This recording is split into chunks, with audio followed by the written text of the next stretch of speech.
നിൽക്കൂ സതി. നമ്മുടെ പത്നിയാവാനുള്ള അധികാരം ഇനി നിനക്കില്ല. ഇന്നു മുതൽ നിന്റെ സ്ഥാനം നമ്മുടെ വാമഭാഗമല്ല.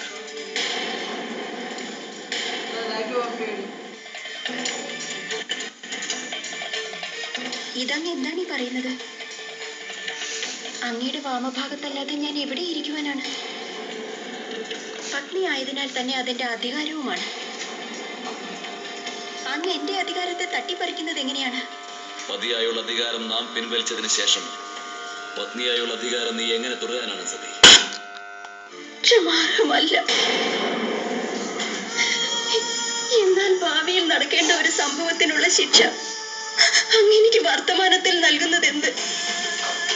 ഇതെന്നോട് കാണിക്കുന്ന അന്യായമല്ലേ മഹാദേവ? ശിവശക്തികൾക്ക് ഭൂതകാലം, വർത്തമാനം, ഭാവി ഇതിലൊന്നും ഒരു ഭേദവുമില്ല സതി. നീ തെറ്റ് ചെയ്തു പോയി. അതിന്റെ ശിക്ഷ നീ അനുഭവിച്ചേ മതിയാവും. ഞാൻ ഇതുവരെ പൂർണ്ണമായ ആദിശക്തി ആയിട്ട് പോലുമില്ല.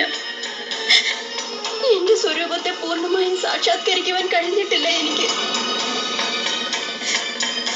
ഞാൻ ഇപ്പോഴും മനുഷ്യ സ്ത്രീയാണ്. എന്റെ തെറ്റ് ഇത്ര മാത്രമാണ്. മനുഷ്യനായതിലുള്ള ജിജ്ഞാസ കൊണ്ട് ചെയ്തതാണത്.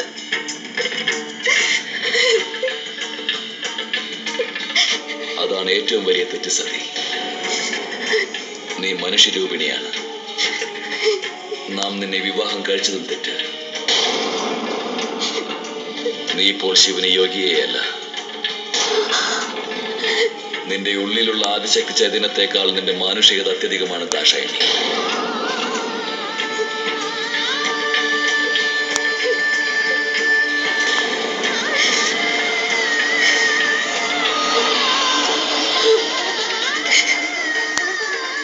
ഇതിനായിരുന്നു ഞാൻ എന്റെ പിതൃഗ്രഹം വിട്ട് എല്ലാം ത്യജിച്ച് അങ്ങയോടൊപ്പം കൈലാസത്തിൽ വന്നത്. അങ്ങയുടെ പത്നിയായ എന്റെ അധികാരം നിരാകരിച്ചിരിക്കുകയാണ്.